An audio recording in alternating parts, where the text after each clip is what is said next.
हरे कृष्ण। तो हम श्रीमद् भगवद गीता के 9वें अध्याय द मोस्ट कॉन्फिडेंशियल नॉलेज के 27वें श्लोक पर आज चर्चा करेंगे।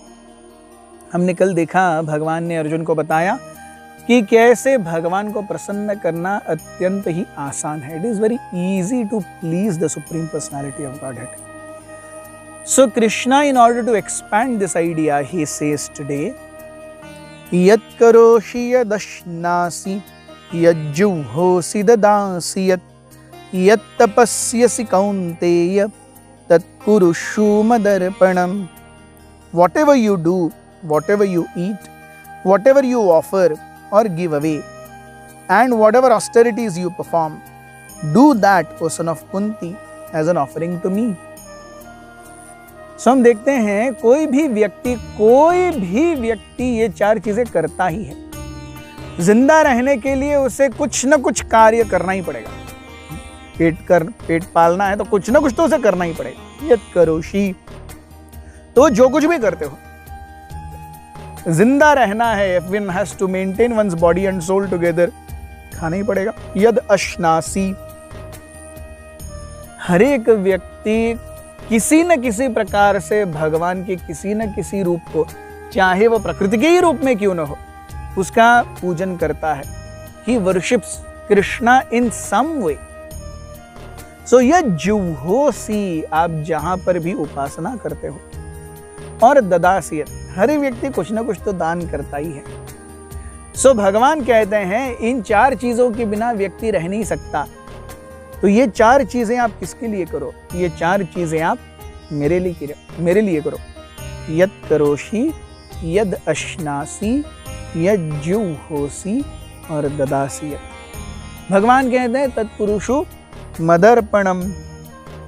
हमने देखा 7वें अध्याय में भगवान ने बताया कि 4 प्रकार के लोग मेरे पास आते हैं, आर्तो, जिज्ञासु, अर्थार्थी और ज्ञानी।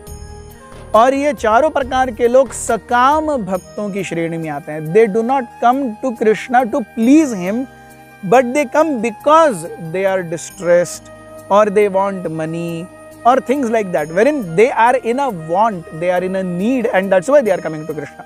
So they are sakam bhakta.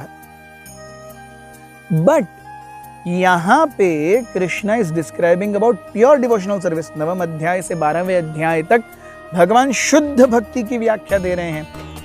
सो क्या कोई व्यक्ति सकाम भक्ति से शुद्ध भक्ति तक तुरंत आ सकता है? नहीं। So this forms as a intermediatory stage.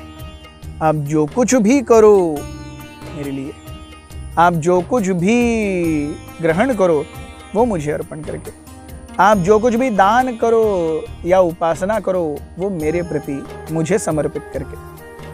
So we see this is not the level of nishkam karma. ये निष्काम कर्म नहीं है, क्योंकि निष्काम कर्म ये वेदों में दिए हुए कर्मों की परिभाषा के अनुसार किया जाने वाला कार्य है। कर्म योग में एक व्यक्ति वैदिक वांग्मय जो यस करके कहा गया है वही करता है। इट इज नॉट यद करोषि, जो आपके मन में आए करो, नहीं, वो कर्मयोग नहीं है। शास्त्रों में जो लिखा गया है वही करो, that is karmayoga. So this does not become karmayoga and this does not become pure devotional service also. Why? Because in matters of pure devotional service, first anything is offered to Krishna and then activity is done.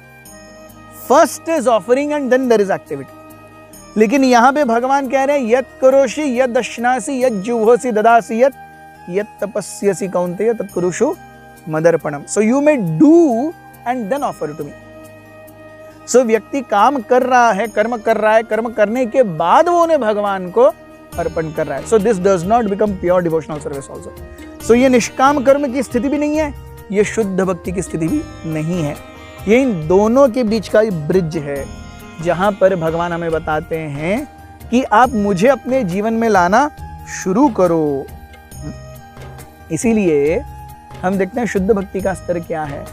कायेन वाचा मनसेन्द्रियैर्वा बुद्ध्यात्मना वा प्रकृतिं स्वभावात् करोमि यद्यत् सकल परस्मै नारायण इति समर्पयेत्। श्रीमद् भागवत के 11वें स्कंद के द्वितीय अध्याय का ये 36वां श्लोक है, वेरिन दिस इज ऑल्सो द संन्यास मंत्र। व्हेन ए पर्सन टेक संन्यास, इस मंत्र का जप करते हैं, इसका उच्चारण करते हैं, अब से मैं जो कुछ भी करूंगा केवल भगवान के लिए, तो वो शुद्ध भक्ति है, जहां पर पहले कर्म भगवान को ऑफर हो रहा है, उसके बाद में कर्म शुरू हो रहे हैं। इसीलिए हमारे जीवन में संस्कार हैं, विवाह संस्कार, उपनयन संस्कार, पहले वो चीज भगवान को ऑफर करो, उसके बाद उस जीवन के प्रति आप समर्पित हो जाओ। हमारे जीवन में जो संस्कार हैं, हम जैसे जीवन जीते हैं, शुद्ध भक्ति की जो परिकल्पना है, वो पहले भगवान को अर्पण करने की है। लेकिन this is an intermediary stage. हम देखते हैं कि बलि महाराज इस श्लोक के बहुत उत्तम उदाहरण है।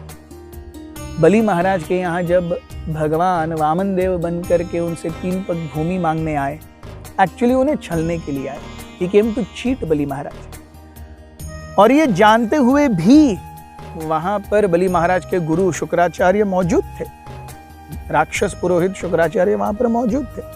उन्होंने कहा भी कि ये विष्णु है, ये छल कर रहा है, तुम उसे कुछ भी संकल्प मत दो।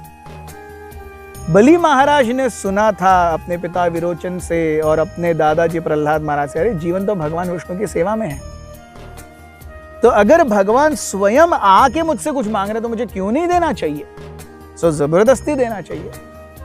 उन्होंने संकल्प लिया, और संकल्प लेते समय उनके गुरु महाराज ने उन्हें श्राप दिया, यू विल लूज एवरीथिंग। यहां तक कि संकल्प पूरा होने के बाद भी भगवान विष्णु ने उनकी भर्त्सना की। Still he was folded hands with heads bowed down, he was accepting everything as Krishna's mercy। एक राजा के लिए दूसरों के सामने अपमानित होना, दूसरों के सामने अपनी भर्त्सना सुनना, ये साधारण नहीं है। और वो भी जब बलि महाराज के जैसा चक्रवर्ती सम्राट हो, पूरी तीनों सृष्टियों पर उसकी अधीनता हो, स्वामित्व हो। इसीलिए Bali Maharaj is classic example of this verse. Although he is pure a devotee, is a pure devotee, but यत् करोषि यदश्नासि यज्जुहोसि ददासि तत्कुरुषु मदर्पणम, even in the most difficult situations. Thank you very much. Hare Krishna.